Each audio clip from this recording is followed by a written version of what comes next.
So David Weigel is the director of the Intuitive Planetarium at the U.S. Space and Rocket Center.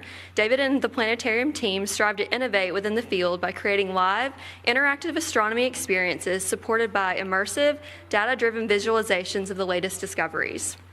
He has produced several signature programs that run daily, including James Webb Space Telescope, The Story Unfolds, Our Place in Space, and Mission to Mars, as well as a new and unique weekly live show for the popular Cocktails and Cosmos. He has hosted Domecasts and live streams in collaboration with NASA, Noir Lab, and COSM that have received international acclaim. He has been with the Rocket Center since 2019.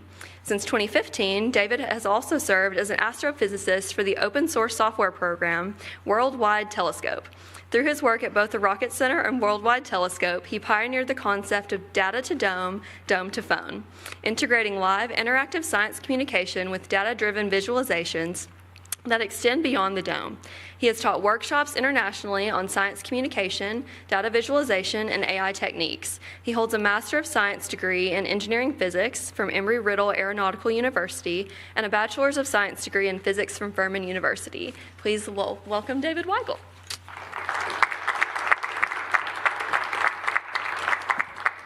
All right. Hello, everybody. Thank you so very much. We're at the end of the AI Symposium. Has everyone had a good time so far?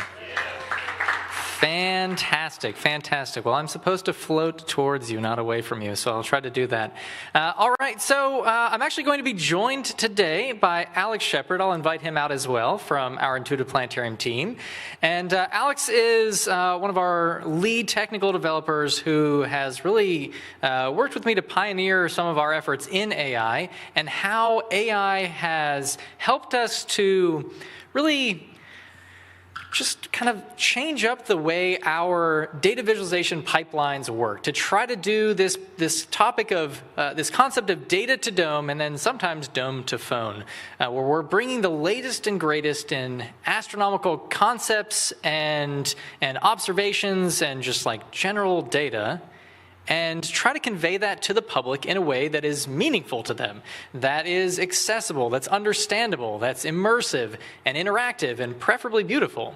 And so really what we want to do today is try to show you a few of the things that we've put together, we've made before, talk about how we've made them, whether AI was useful or not. In a lot of cases, yes, and in some cases, no. So there's your spoilers.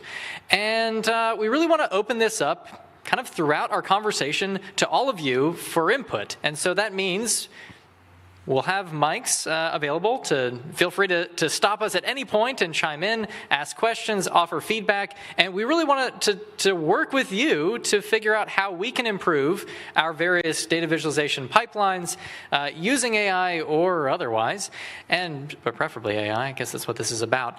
And really try to, again, figure out the most efficient and quick ways and effective ways to bring data to the public in a way that is compelling and understandable and beautiful and fun. So without further ado, let's start off with this. Actually, no, I'll let you drive for now. So what we're looking at right here, actually raise your hand if you came to the planetarium show last night. So most of you, and the other ones, you messed up, like so big. That was fun, in my opinion. But we're glad you're here now. Anyway, so this is the Rosette Nebula. This is a beautiful image of a star-forming region that we showed you last night, as imaged by the folks at Noir Lab. And this is an enormous image. It's about 18K by 18K in resolution, so that's a lot of pixels. And it's a little bit hard to tell, even on this big screen, but there is motion here. This is 3D, and it's been 3D-ified by our team. And so this is actually a real-time render, and so we can actually peel apart, I'll get Alex's help here, we can peel apart some of these layers to give you some perspective as to what we're doing. So our pipeline to bring this to domes is we begin by identifying a beautiful image, and one that maybe we have a little bit of advanced knowledge of, like, hey, one, we think like the depth of this is such that we could chop it up and give some, sense of parallax, move our camera around to a different position, right? And give the audience some feeling of motion and this three-dimensionality of what's going on here.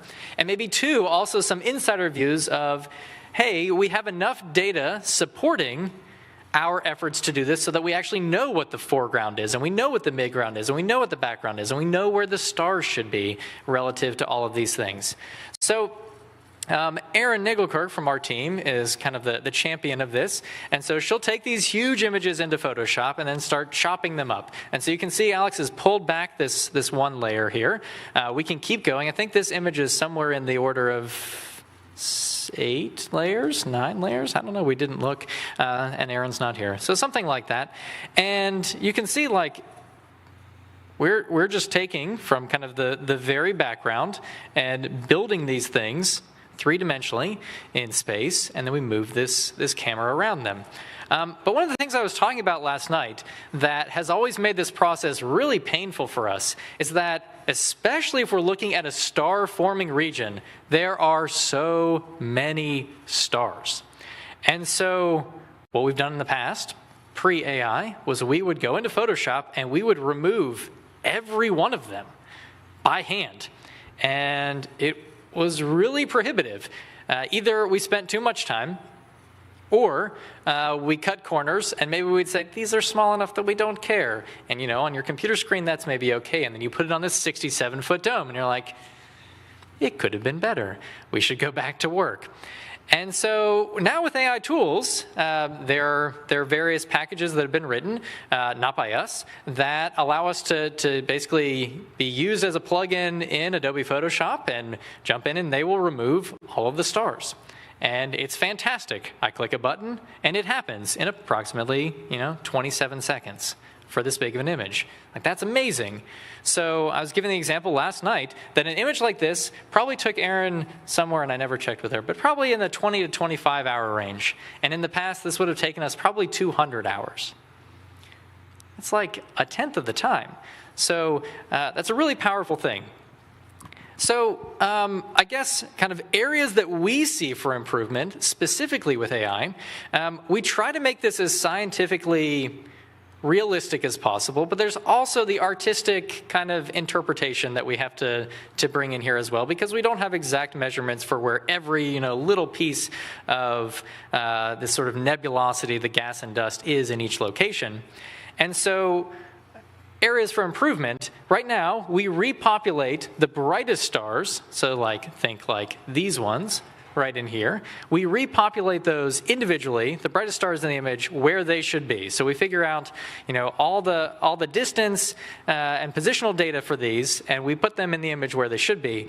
But there are so many stars, right? There's all these, these are like the moderately bright ones, but you can barely see. There are all these little tiny ones as well. And so eventually, there's only so many stars that we can repopulate without going kind of crazy. And so for future efforts, we're looking to make use of AI to help us kind of cross-reference different data sets to try to pick out which stars these actually are, because sometimes it's not immediately apparent. And there's usually many different data sets that we need to query in order to get a full population. And so we don't have a very good way of doing that right now, and that's something that we're looking to improve in the future. So, what do you think? Any other thoughts? Okay, cool. Well, that's good. No. Okay, we keep going. This is supposed to be interactive, so if you have any desire to jump in. Alex, did you want to say anything about this image? No, Alex hates 3D nebulae. He is not that kind of person. Should we talk about exoplanet sonification? That could be fun, and then we can let Tyler try his hand at audio. All right, you want to chime in for that and I'll drive?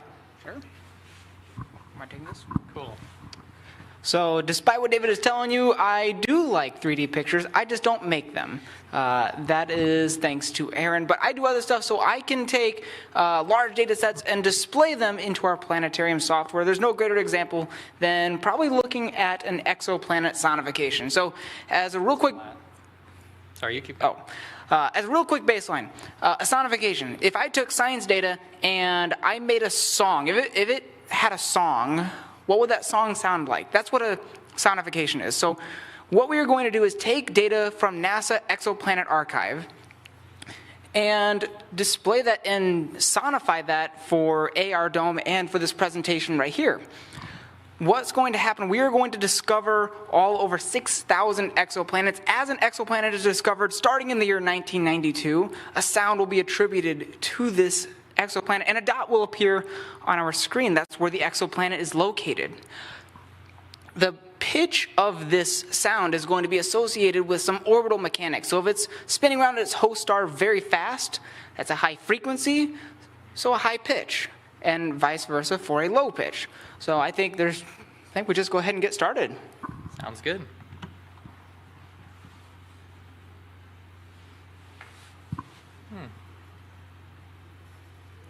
We made this flat screen so you could see it better, so just ignore the labels. There's no sound. That's awkward. Very tragically.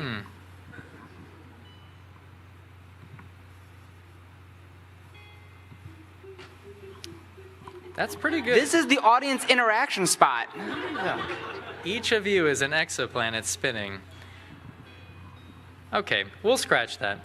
Let's go somewhere else. Let's go to the Earth, actually. Let's do this one. Do you want to do bolides, and then we'll do hurricanes? We can do bolides. Cool. All right, welcome back to the Earth. This is our home, and our home is constantly in danger. Well, kinda. We are constantly being bombarded with asteroids, very tragically. But very fortunately, we have a very nice atmosphere to defend us. And every once in a while, you get a meteor that's falling and it's burning up in the atmosphere, but it's a little bit bigger than normal. And what happens, it harmlessly explodes in our atmosphere. This phenomenon is called a bolide. And there are a number of bolides that have been observed over the world since the year 1988, if I'm remembering this correctly. And there's a couple of things happening here. You see some of these dots have lines associated with them. That's their actual trajectory. That's where they originated from in space. And you'll notice that some of these dots are also red. Those are explosion values of over 25 kilotons of TNT. And probably the most famous of this happened over Chelyabinsk, Russia in 2013. David, I think there's... I am flying, sorry. David is live flying for us, so...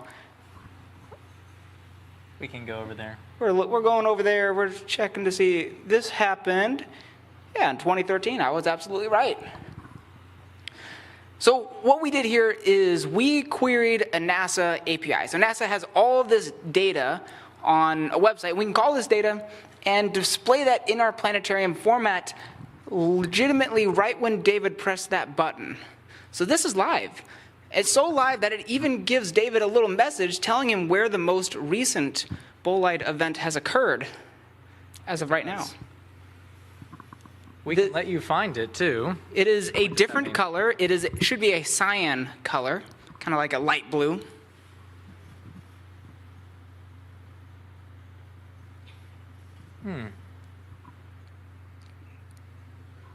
It should tell you where it is. It does.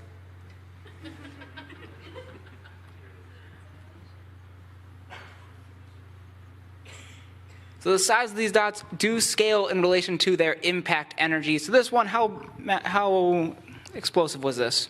Not very big. Not very 0.29 kilotons of TNT equivalency. Not very big. So this is an example of how we can use data and display it in our dome in this live and interactive format, right there in the center of the screen. And this particular data had trajectory associated with it, so we were able to move this at an angle, which is very fun. If it does not have trajectory, not all data sets have trajectory, it moves in a straight line, just perpendicular to the Earth. We're just assuming that it really did not like us. So I guess, maybe some backstory for this is we had a daily show that we developed called Space Rocks, and interestingly, it was all about space rocks. And we wanted to talk about these, these potentially hazardous impactors. And so, we came to Alex and said, actually, I think this was his idea. So Alex said to himself, wouldn't it be cool if we could do this? And so Alex got together this pretty decent prototype of this. And then I think maybe it was my challenge of we should be able to do this live in the moment. I think that was me. Anyway, and then, so we get this prototype script working, and it was terribly inefficient. And it took a long time to kind of populate all of this on the dome in a reasonable fashion. And so I guess you could take two options, right? You could either say, this takes too long. Do we really need to be live? Let's preload this in the morning at 9 a.m., and by 1 p.m., it'll be current enough. And I feel good about that, never. So we wanted this to be as live as possible, so we took the other option, which was how can we optimize this code significantly in order to get something that could be, again, kind of real-time usable in the planetarium so we can be as up-to-date as humanly possible. And that's where AI comes in. Yeah, so the little bit behind the scenes, when we're working with our planetarium software, it talks really nicely with JavaScript. However, JavaScript, as you may know, is not efficient. What is efficient is Python. We love Python. That's what I learned on in college. Unfortunately, our planetarium software does not like to talk with Python a lot. So that was a challenge to us. How can we get Python, a much more efficient language, to make a data set and then display it onto our dome? And this is where AI comes into play, because we figured out that Digistar has, or our planetarium software, has the ability to execute executables. But I don't know batch files or Visual Basic Script. So this is where AI comes into play, where it helps us make these executables, so that way we can execute a Python script, we can generate a model, and we can display it on our dome in a time-efficient manner. So I guess maybe segue becomes the following. While we're still on the Earth and crashing into Europe here, because I'm not paying attention, let's stay in kind of the Atlantic Basin area. We shortly after putting that together, also worked on an Earth Day show. We wanted to highlight just different natural disasters because that's a fun thing to have some data on. And so if we go to the NOAA data repositories, there is so much data on, well, pretty much anything that you could want. And we wanted hurricanes. So we thought, well, what would it be like to get hurricane data from the last, 200 years? So from 1851 all the way to 2023, these are hurricane tracks in the Atlantic Basin. The color scheme here is the redder it is, the more intense the storm, and you can see that we're tracing red kind of in portions of these different hurricane tracks, and so that's as it's, the wind speeds are increasing up to Category 5. This also includes anything that's even a tropical storm. So the less intense it is, it becomes a whiter color here. So basically every single second is 1 year in order for this to be kind of time optimal. So we had this idea, this concept, and I was pretty excited about it, and I think I came up with this idea the day before or the day of this show, which is something I do a lot. We do a lot of projects in the Intuitive Planetarium, and it's like, oh, you know what we should do for the show that's tonight in 2 hours? We should really do this thing. And then how do we do that quickly? And so, go ahead. A little side note, sometimes he'll have me make stuff during the show. That does happen, and he does it, so it's great. It's great. Our team is very adaptable. So anyway, point is here. I'm going to let you fly while I talk. Here, let's trade. So I guess point is here that we wanted to be able to show this and do it in this fashion where it kind of builds up all nicely. We brought in the data set as a whole. That was pretty easy to bring in. And it's just like the screen is white, right? There's so many lines on here. There's so many hurricane paths from 1851 all the way to present day. And so we're like, okay, that doesn't really work. That doesn't tell the story. And then we're like, well, we could do this for the last 50 years. But again, do you want to be 4 hours ago current, or do you want to be now current? Do you want to have a small portion of the data set, or do you want to have the entire data set? Obviously, you want to have the entire data set. And so we thought it would be really cool if we could build this up year over year. So again, our planetarium software works very well with JavaScript, so we can set this up as a loop. The problem becomes that our software efficiency is okay when we're trying to do this. And keep in mind that it's going across 5 projectors all at the same time. We're trying to keep this all in sync. And while this data set isn't like physically large on like disk space, there is a lot of drawing happening at least. And so trying to get this to be performant as we're like whipping around, flying on the screen real time, was a challenge, and it wasn't very effective.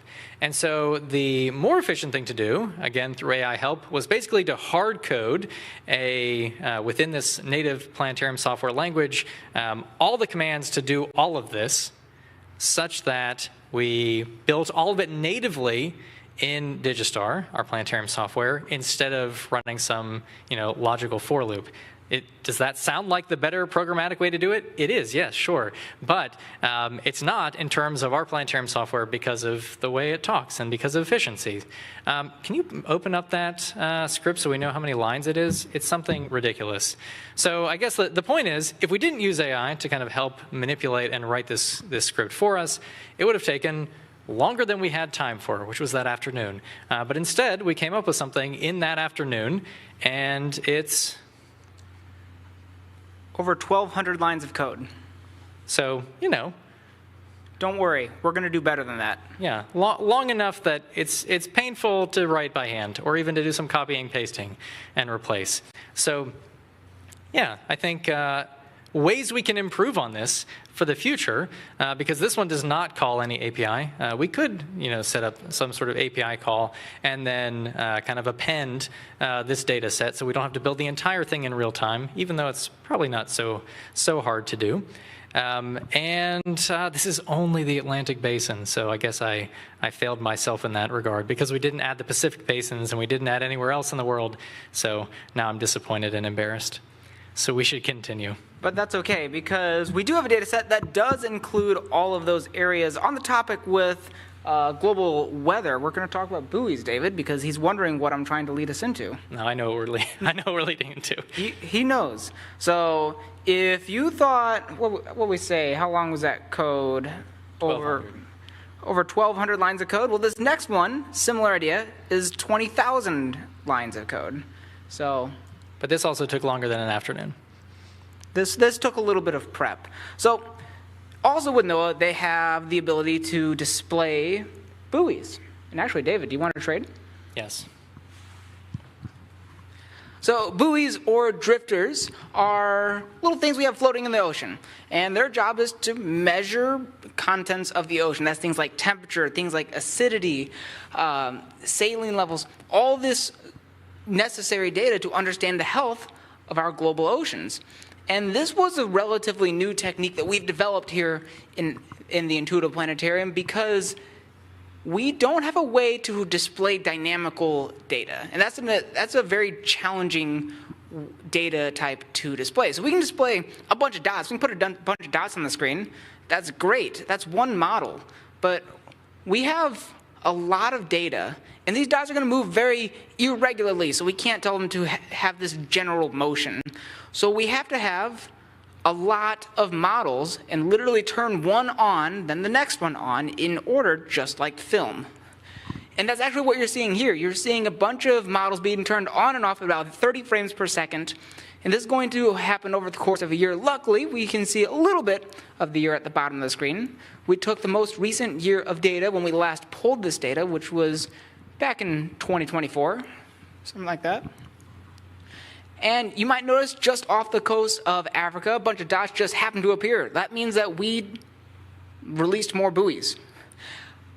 And then you might see some certain dots disappear and then reappear. Well, something might have happened when I lost contact. You also might see some dots just go nuts, just go crazy. They're zipping across the ocean. And that's because we want to measure ocean currents among some of those measurements. That guy's a little crazy. So what could have happened to him? Well, maybe he got caught on a fishing vessel. But more likely, the drogue got cut off. First of all, the word drogue, objectively fun word to say. Thank you. I needed that. What it is, I believe it's a 20-meter long string with a weight at the end of it. So that way, when these buoys are moving, it is caused by ocean currents, not by wind, not by ocean waves. So when you see some of these buoys just zipping around, they might have just simply lost their drogue in some freak accident. This is just a fun thing that I could watch literally all day. Yeah, so I think like some clarifying things. You may be listening to this thinking it's kind of ridiculous that you can't show dynamical data in this way. And there are ways that we can show dynamical data, but you have to understand that we're not developing the planetarium software. We're working within kind of the bounds of what planetarium software exists. And so it's one thing to have like some beautiful visualization, right? But it's another thing to have beautiful visualization that you can interact with in a real-time render and that also works across multiple screens simultaneously. And so I guess you can think that like most planetarium softwares first focus on making sure that the scene is seamless, that everything is talking together, and then they kind of add functionality after that still works within that framework. And a lot of them don't support the real-time render capability that we have here. Oh, we're in the dark again because I stopped paying attention and was looking at you. But I guess the takeaway is we're trying to push the boundaries within kind of the framework that we have to work within, and we can a little bit use very good hardware to our advantage to sort of maybe over-engineer the different visualizations to make full use of that hardware, again, within the framework of the software. Does that make sense? Okay, cool. All right. What do we want to show next? We have so many things to show. We have so many. Let's show... We're on the topic of dynamical data. Do you want to show some climatology, dust stuff? We did show that. We can show the climatology again. It's a fun thing. Some of these people weren't here in the planetarium. That's true. You missed out. Okay, let's zoom back in. You can go. All right. Well, okay, so those of you in the dome, you may remember something like this. This is lightning climatology. So what we're doing is we are measuring lightning strikes over the course, on average of a day, over the course of a year. So similar to that buoy data, we had many different models. This time we have 365 models, one model per day that we're turning on in order, and this is being played on a loop. And this is displaying a height map and a heat map of these average lightning strikes per day. And we can learn a lot from this. This is data taken by currently the GOES 19 satellite, was previously the GOES 16. Did I say that right? Yeah, the GOES 16 satellite. It's a geostationary, not GOES, just GOES in general. 16 only looks at one spot. But these satellites are geostationary, which means they are spinning around the Earth at the exact same rate that the Earth itself is spinning. So they're only ever looking at one side, but they can be placed at different spots and measure different things, like lightning. And you might be noticing, well, hey, I can sometimes tell where Florida is just simply by this height data map. I can see the swelling of Australia or Russia, but I don't see anything happening in the ocean. And in astronomy, we talk about things like observer's bias. We have people on land, so obviously we're going to see more lightning strikes on land. Is that what's happening here? And the answer is no, because this is a satellite. It's looking at the ocean. So this means that there is not a lot of lightning strikes happening over the ocean. And this helps scientists to understand why this is happening. We can explore this. It has to do with temperature fluctuations. In this instance, if I'm remembering this correctly, where rocks, land, can move temperatures a lot more quickly than water can. So a lot more thermal inertia in the ocean. Exactly. Let's go to, let's look at black holes again. We'll dive into that.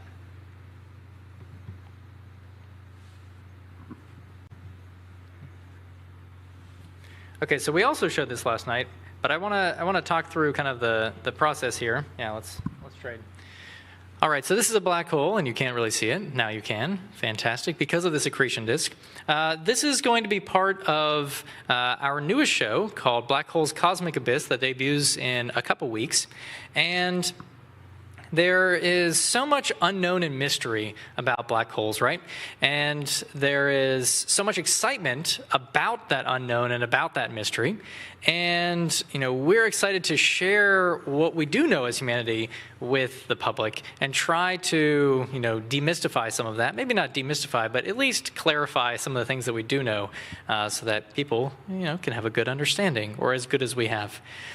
So one of the things that I think is really hard to understand is what we're looking at with the images of black holes that have been taken. So there's only 2 images of black holes that have been released by the Event Horizon Telescope of both Sagittarius A star, which is at the center of our galaxy, the Milky Way, along with M87 star, which is at the center of M87, kind of an elliptical galaxy.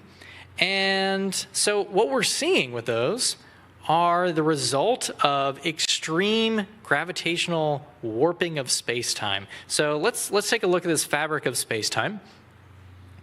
So here's our nice grid of fabric of space-time. So space-time is, three dimensions, x, y, and z, plus a time component. So we've got, 4 dimensions there, and you could maybe argue it's more, but that's hard to visualize in your head. In fact, 4 is pretty much impossible to visualize in your head, so we're just going to pretend that it's a 2-dimensional plane. So this doesn't exactly stack up, but it's good enough for now. And so in normal space, this is flat-ish, right? But if we have a very, very, very dense object, something that is extremely, extremely massive, and we think of this like a bed sheet. If you were to put a bowling ball on top of a very tautly stretched bed sheet, it's going to break, honestly, but it's going to be very, very, very elongated down into a point, and so we can see that this kind of fabric of space-time is warped in extreme fashion. So what this means is that photons, packets of light that move throughout the fabric of space-time are affected by this. If there is a warping of space-time, the light also travels that warp. And so we can simulate light paths around this warped effect towards the observer's perspective.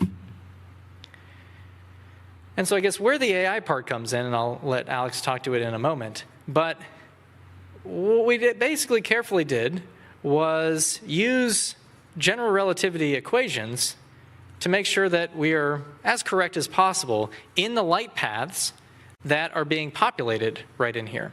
And so these are all pre-calculated light paths, again, using equations of general relativity. And I don't know if you can tell by looking at Alex and I, but we don't exactly have like quantum physicist or general relativity physicist written on our faces.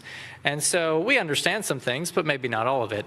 And so we absolutely got AI help in kind of checking our work on all of this and various academic papers.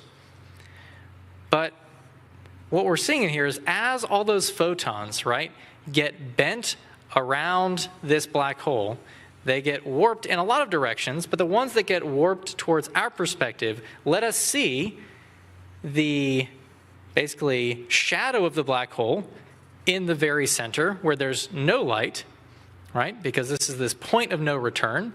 But there are points of close to that point of no return where light can still zip around like we're seeing towards our eyes. And so this is showing us parts of the accretion disk and just sort of where some of that stray light is able to whip around and be very, very violently manipulated by this region of space. And so while that picture is kind of like looks like a Krispy Kreme donut, perhaps, in low resolution, it is, I guess, low resolution, but it's quite literally petabytes of data that have been reduced into something meaningful for us to be able to visualize as humans and see the effects of this black hole. And they prove Einstein's equations of relativity correct, which is also really cool, many years later. So where do we want to take this? I don't know, to be honest. It's pretty good already, I think. we've got some ideas. You'll have to come to the show to see them. Do you want to add anything for that? I think you covered it all. Okay, cool. So while we're at it, let's keep on the theme of black holes. Let's do the Hawking radiation. So let's set this up while you're looking at this with, black holes do die, probably. It takes a really, really, really long time. And the way they die is proposed by Stephen Hawking, who is smarter than all of us. And I think we can just assume that.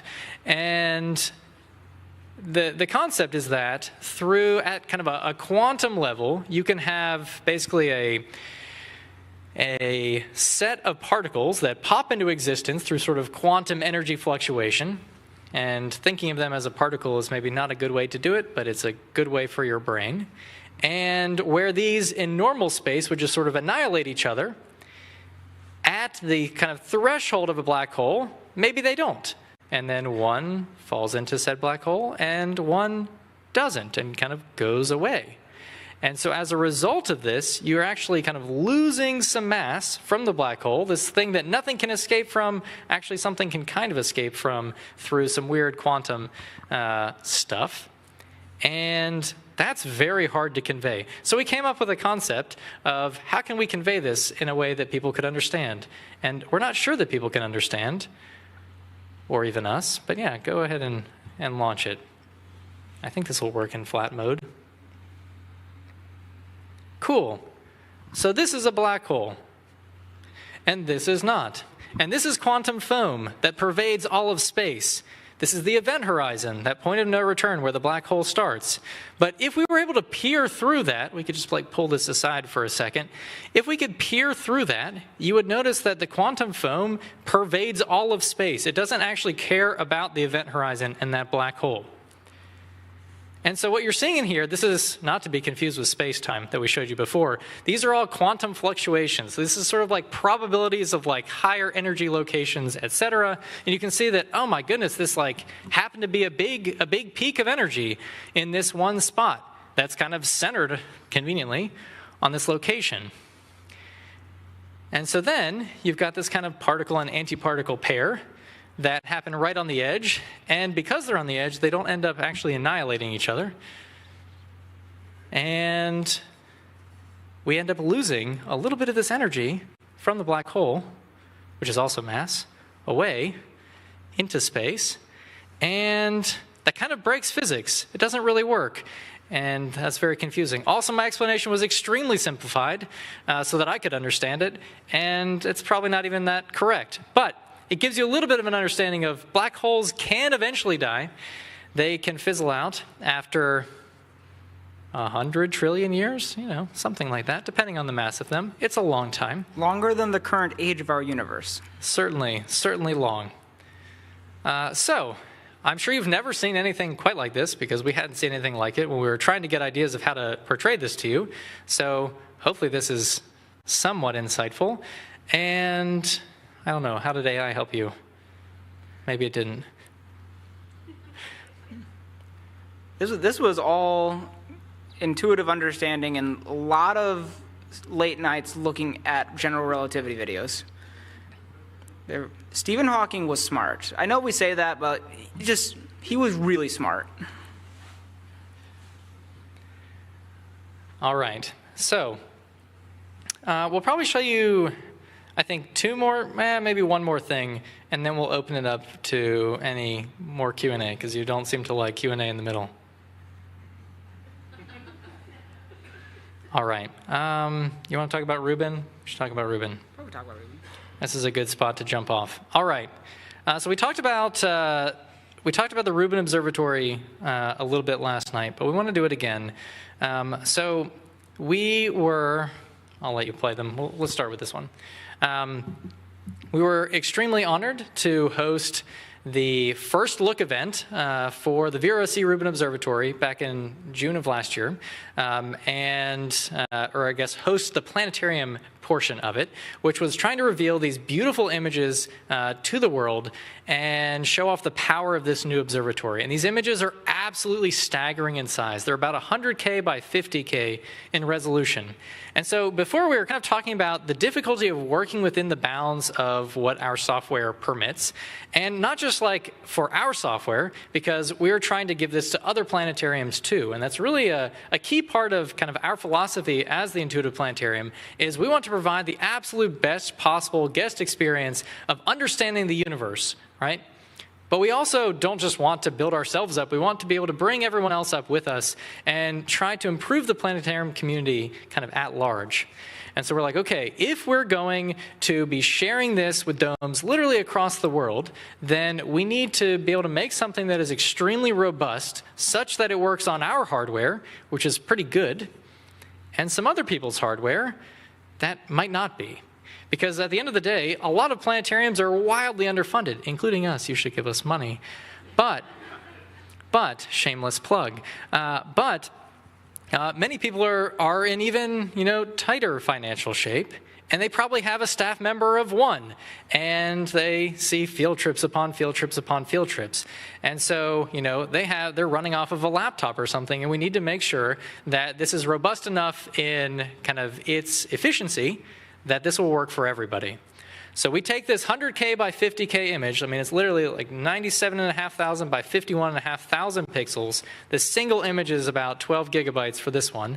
And we had 3 days notice to figure out how to get this into domes. We had 60 plus domes signed up across 6 continents to join us. It was a Monday morning at like 9 in the morning, and we got this image on like a Friday. And we were like, you have got to be kidding. This is going to be rough. And so we came up with this concept that we needed to tile it up, as you saw sort of with the animation, because the max image size in our system is about 16,000 by 16,000 pixels, which is arbitrarily set, but we have no way around. We thought about generating kind of a tile pyramid, as you would do with like really large data sets, right? To where basically as you increase, your zoom, you're loading in a higher level of detail and all that sort of thing. And there is some compatibility of that within our software. So we started to play around with that, and we tried it, and it really didn't work. It was really not performant, and it did not allow for a very high level of detail, despite what you would hope. And so we're like, well, that's kind of thrown out the bag then, because we need something that looks as good as possible. And we want it to be zoomable, because showing this picture like this is fine, but Alex, let's zoom in, and you can just use the arbitrary zooms, maybe. Let's go where this one is. I don't know where it is. There's a lot of names that don't really mean anything to us. Also, all the sparkling is because there's so many pixels on this in this image, and there's not enough on this LED wall. So again, I guess your financial donations could improve that. But on a planetarium screen, much bigger, probably more pixels.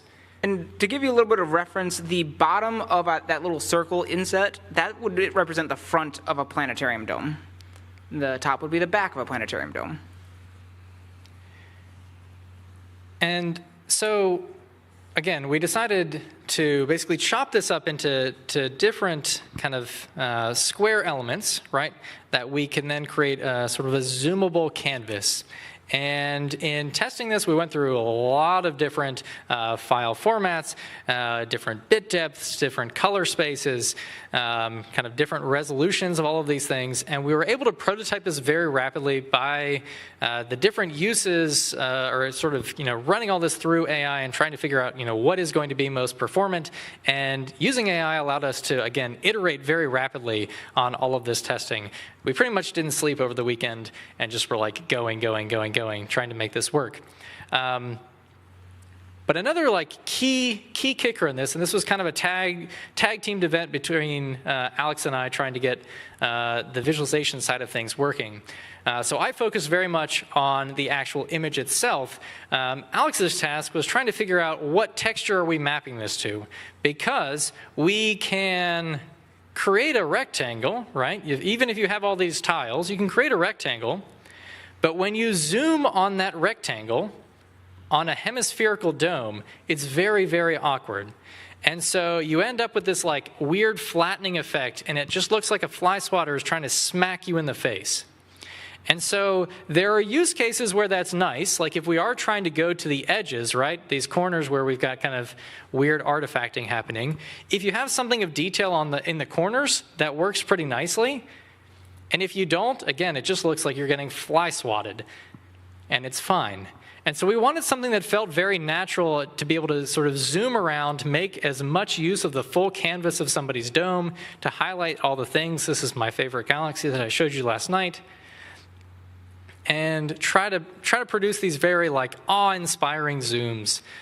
Another thing that we realized too, we wanted to be able to fly all of this live, and that wasn't performant either across multiple domes. And so it was good on our system, but when we were connected to other folks, it didn't work very well.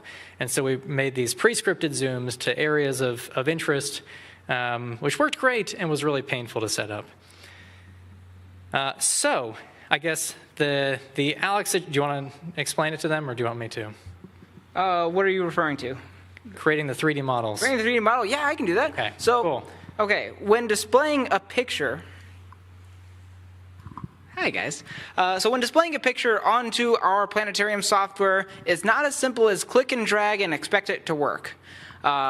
We need to actually map a 3D model in a 3D space, because this is a three-dimensional environment as a sandbox. So we need to make this 3D model kind of like a sphere shape and then map our texture to that. And the way we do that is with free 3D modeling software like Blender. And there's an issue, because in theory, if this was a full 1:1 ratio image, there's a total of 400 tiles. I don't want to model 400 tiles by hand. So luckily, Blender has a Python API that you can access. And I don't know anything about Blender and Python mashed together. So with the help of AI, we can create all 400 models and then map each tile to its specific location at exactly where it needs to go. And so the key here, one image is too high of a resolution to display in our dome by itself, or in other domes by itself, definitely. So what we do is, very simply, we take a bunch of smaller images, put them in just the right spot, and bring them up. And that is much more performant, much more reasonable ask of your computers to do. And that allows us to do incredible things like zoom into these incredibly detailed images. What we have pulling up right here is the Trifid and Lagoon Nebula. Very different contrast than what we saw with the Cosmic Treasure test before. And I think what we should do this time, we showed you some pre-scripted zooms, but some of the fancy stuff that we can do is live flying in our dome. So I think, David, if you want to take us into telescope mode, and we can fly wherever we want to go. We're going to go flat screen too. Help us out a little bit. Abruptly. So we can fly wherever we want to go. So David, where do you want to go? Where do you guys want to go? You can point. Oh, that was very conflicting. They pointed everywhere. Very some of them pointed off screen. It was really awkward. Yeah. That one? So I guess you will notice, too, as we're doing this, that there is, as we're in this kind of flat screen mode to accommodate our canvas, this is where it would make sense if I was presenting to you in a flat screen, which I guess I am. This is where that flat canvas would make sense, but in a planetarium, it does not. So right here, you can see we have this hemispherical warp to the image, but we've kind of pulled out a 16:9 aspect ratio kind of inset cutout. And so you can see all of that warping happening as we're moving in. It does kind of make you feel like you're flying through space, which I guess is a nice unintended effect. And it does, the zoomability is very smooth, as you can see. So we can take you on cinematic flights. We can fly you painfully, make everyone throw up, We can make it a little easier and break up an annotated picture, too, so that way they're not just pointing. We could show you that, yeah. Let's do that. Let's make life a little easier, so that way instead of you pointing where you want to go, it's just you can just tell us where you want to go.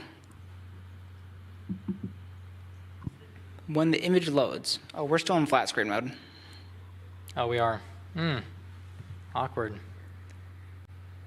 We're good. All right, now tell us, where do you want to go? And I guarantee you're pronouncing it incorrectly, that's okay. Something 91. What was that first part? Bernard 91. Well, fun fact, when we were talking about this, we had no idea what any of these were. And so we were just saying, hey, look at how cool this is. And then we move on. Because we had 3 days to make this, not to study this. So we'll give you 2 more spots you can go find, and then I want to show you kind of the flexibility of this pipeline that we put together that we've actually since shared with planetariums to let them do similar things for big images. So 2 more choices. I see 2678. 4678? 4678.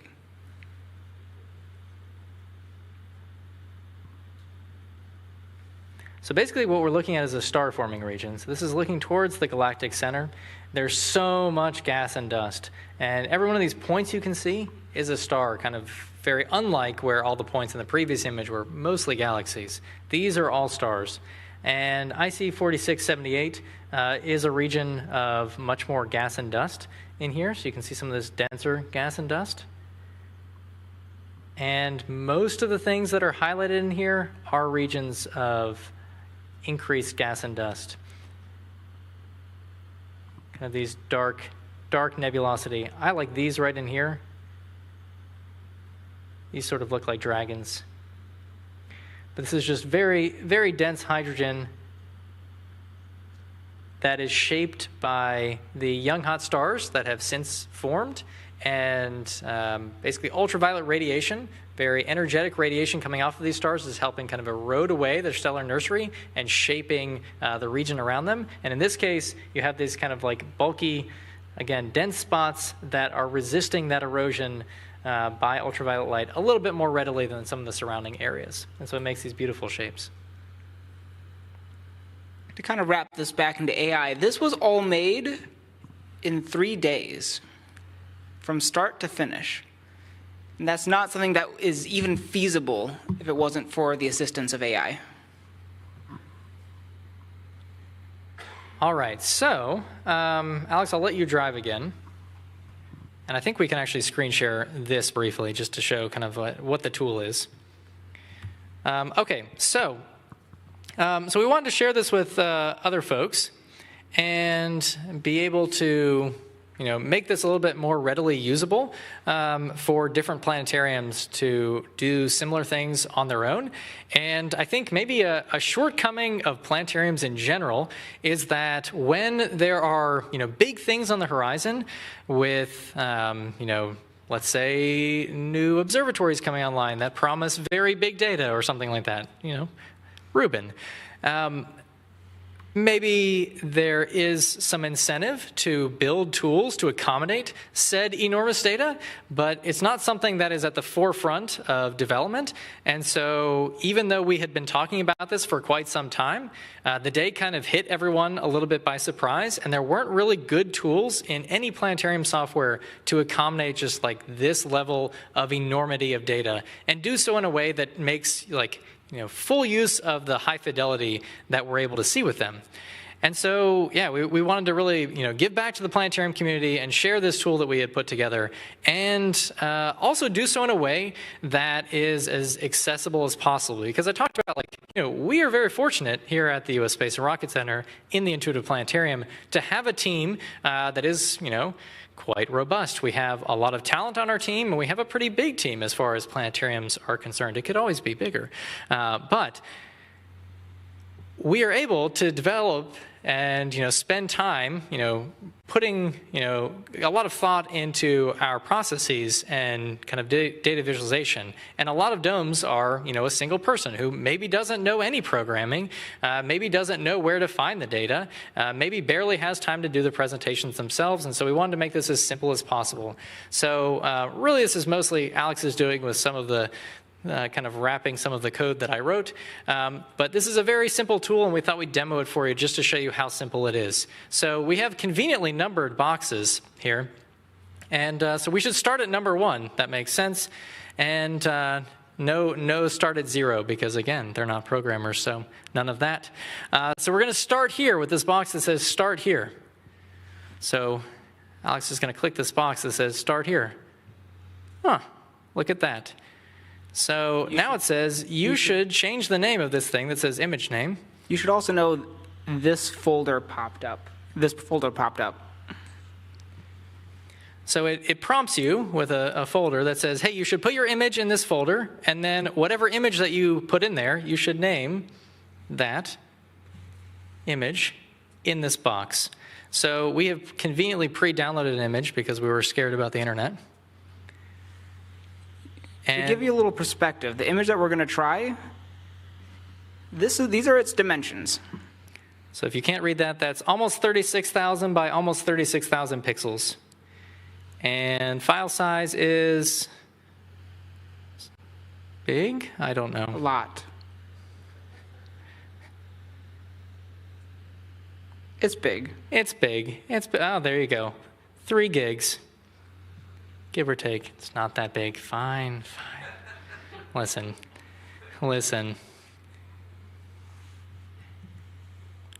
I agree with you. Anyway. Okay, so then we have some parameters that you probably won't have a good understanding of unless you've done it once and then done it the wrong way. But basically, this is going to be, the top one is how long is it going to take for said tile to fade up from 0 opacity to 100. Let's make that like 0.3. That sounds fun. We can also just type it in to be more exact. And then the pause time is how long are we going to wait in between each tile to let it load. And so this is something that we can basically allow planetariums to have a lot of flexibility. And if your system is, again, less robust, you add more padding. Maybe it takes longer, but whatever. Our laptop is pretty good, so let's say 0.1. This actually might be asking too much, but we'll see. It's fun to crash and burn in real time. Then we also came up with all these different tiling patterns. I say we, I asked for them, and then Alex made them, so that was really convenient. You've already seen the kind of horizontal outwards version, but my favorite is scatter, so let's go with that one. That's pretty cool. This is a nice randomized scattering effect. We also do have different shapes that you can use, whether it's the hemispherical approach or a flat screen approach. I guess we could do flat since we're on a flat screen, fine. We'll do that. And then we can also change how many tiles we want. The more tiles you make, it takes a little bit longer, but it also has a pretty cool effect. Let's not do 50. That's too many. Let's go down to like 35 in the interest of time. And we can either specify our tile resolution or we can just let it autofill itself. And so then here's the kicker. So you needed no programming to do any of this, right? All you needed to do was install Blender, and then we're going to do the rest for you. So we actually did install Blender, and it will find the latest version of your Blender, fun fact. Okay, so now it's started. So it's going to roll, and it's going to make all of these 3D models for you with the correct, basically, orientation and location that we need, the correct size. And it's going to take a minute. You can watch this. It's kind of sickening, actually, to watch.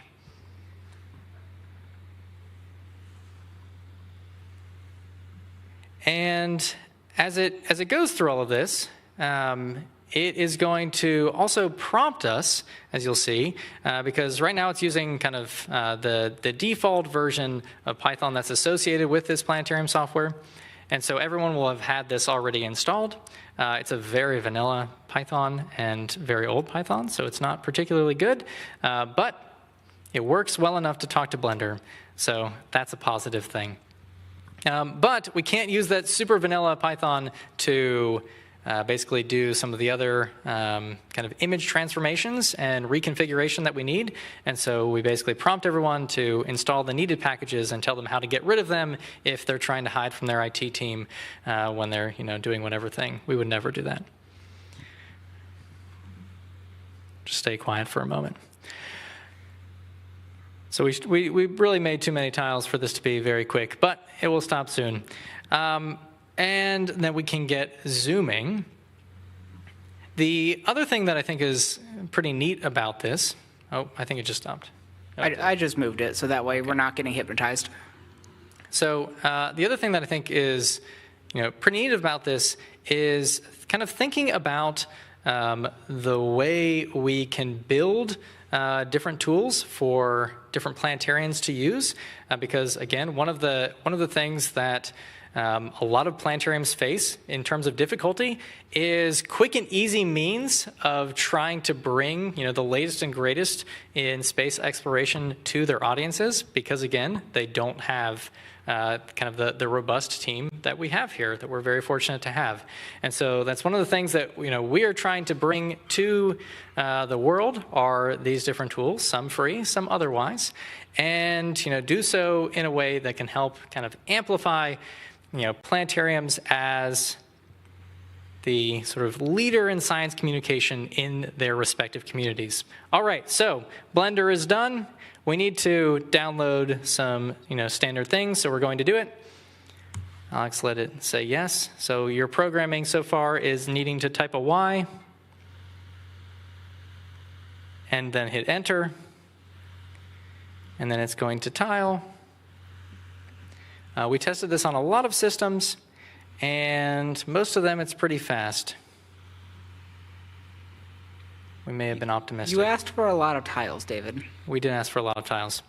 Okay, so while this wraps up, and then it's going pretty fast. But while this processes, before we show it to you, I think this is probably a good spot for us to start to wrap up and open it up to questions or really feedback, because we'd be happy, based on what we've showed you, to get any ideas for things that you think are useful for us to incorporate into different data viz pipelines, or to any suggestions for things that we should make or use, or whatever ways to improve, or again, happy for questions. So with that, we'll show you this pretty picture, and you can talk to us. What file? That's what I'm trying to show you. Alex is just taking too long. Did you want to see the actual folder that it just made? Or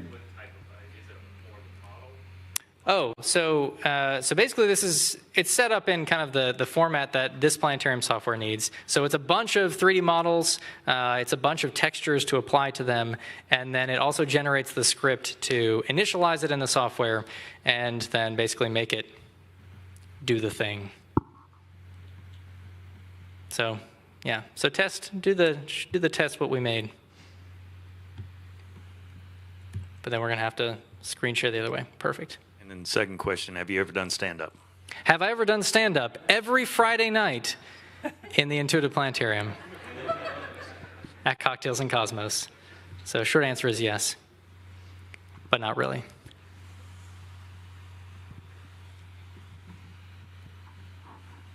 So here's your scatter animation. This is the Vela supernova. This is an absolutely beautiful image. This is also from Noir Lab. Those folks are great, and they make beautiful pictures from ground-based telescopes. And this image is super zoomable and explorable. Other questions? Yeah, David, given, I understand Intuitive Planetarium in Huntsville is the #1 planetarium in the world, but what are another 4 or 5 top planetariums?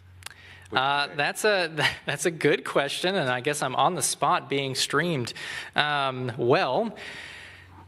are lots of planetariums doing amazing things, and it would be hard to name all of them. And I think it's not just like the big planetariums, really, right?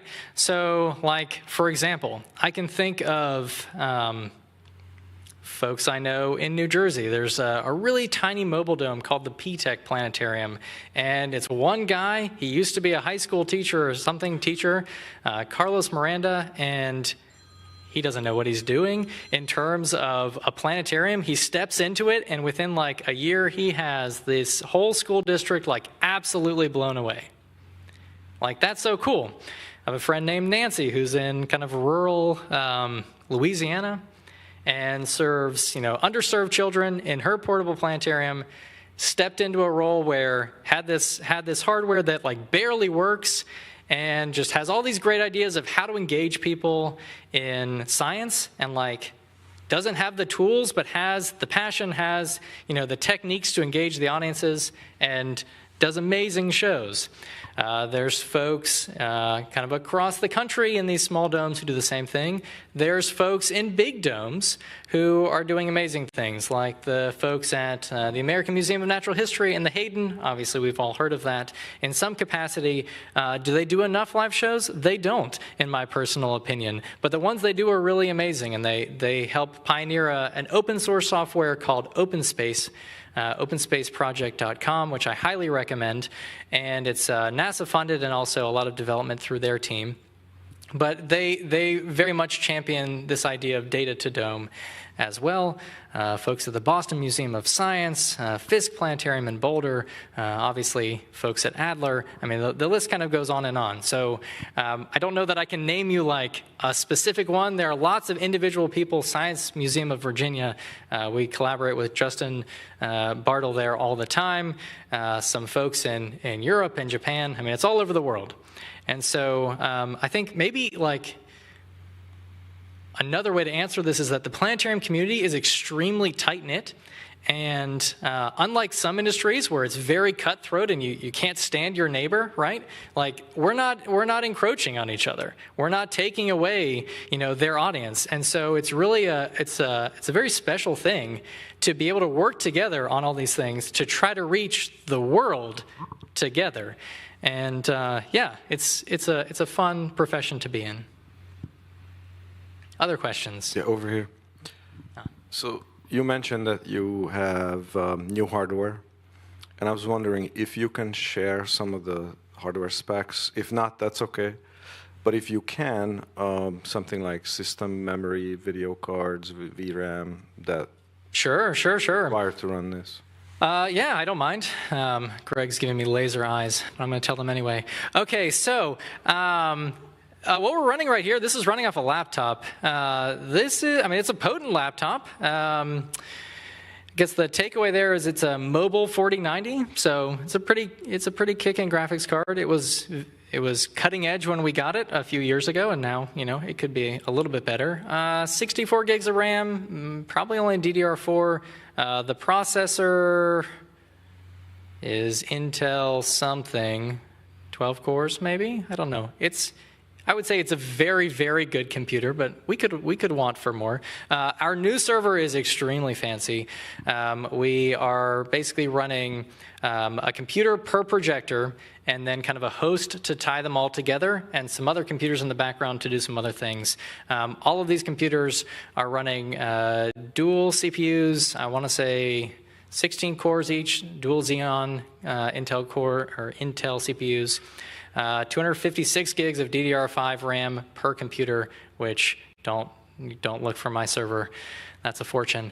And the graphics cards are the Blackwell 6000 Pros from NVIDIA. So that's 96 gigs of VRAM each. So I am thrilled about that. We do some very, very texture-heavy simulation kind of things, and that helps tremendously. Another hang-up that we had in the past is the previous server we had didn't have compatibility, or at least not good compatibility, with NVMe solid-state drives. So we had SATA solid-state drives, and that was okay. So we're basically an order of magnitude better in terms of load speeds. So I think we have 8 terabyte NVMe SSDs per computer. And again, the data is big. So yeah, is that like the dream computer? Pretty much, at least this year. And then we'll get, greedy next year. Thank you, this is great. How do you feel about doing a Christmas in July special and bringing back the Star of Bethlehem? Because we missed it in December and we were very sad. Oh man,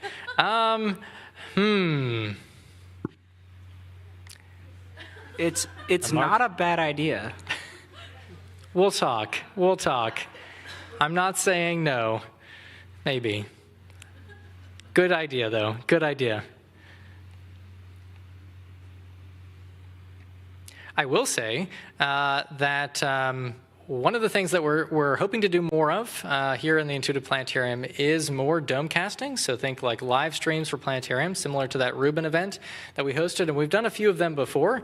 And we really want to be able to bring, the expertise of the Huntsville community and beyond to the world through these different Domecasts. And so it's a really fun thing to be able to bring, SMEs into our dome, to bring, whatever researcher who's doing, cutting edge, bleeding edge astrophysics, and bring them into the dome, take their data, and then let them communicate this to the public, and not through a PowerPoint or anything like that, but, in this immersive, canvas.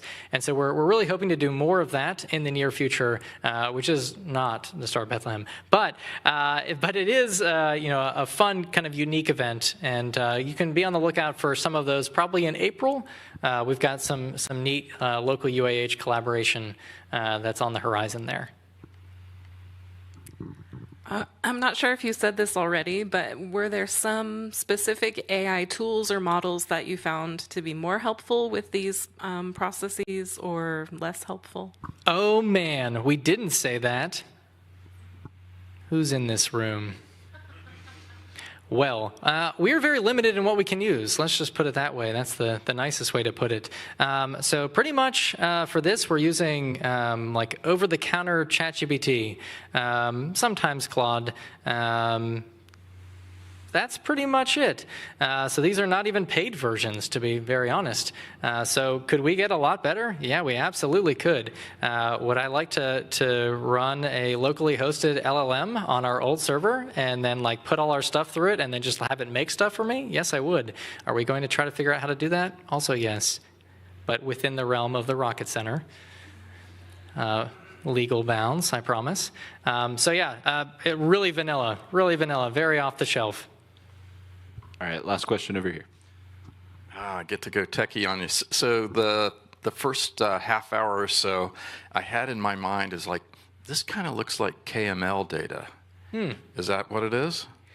It's funny that you say that. For whatever reason, short answer, yes. KMLs, so this is geospatial data. Basically, how do you display like a vector line kind of thing on the surface of whatever world, in this case the Earth. And that's kind of the preferred easy way to do it. And our software hates it. It really does. It's really angry with it. Even if the models aren't very big, it's just really non-performant and frustrating. And so there's not a lot of winning there. So what we worked on with a lot of Alex's help is basically, and AI's help, is converting KMLs or shapefiles that exist, because that isn't supported at all by our software, despite my begging of the developers. But we bring that into different file formats that work better within the software. So there's some proprietary stuff that's basically like dots and lines. It's very like text file, I don't know. That's the easiest way to put it. It's kind of like an even more simplified JSON file. And so that's what we convert to, and then we have ways to manipulate and animate them by just like brute forcing a ridiculous quantity of them. And that's basically how all those animations work. That was a little bit of a loaded question because there's so much interesting data you can see with Google Earth, but I'd rather see it in the dome, I think. Absolutely. Airplanes, tectonic plates, all kinds of stuff. And I'm getting pulled off the stage. We do have some of that. We're happy. I mean, really, this is the invitation. If you have something that you think is awesome on the dome, would look awesome on the dome, come find me afterward. I'll give you a card, and we'd love to get it up there and show off cool things. So we're really happy for any of the data and be able to tell those data-driven stories, because it's fine to see it small, but it's really cool to see it on such a big canvas.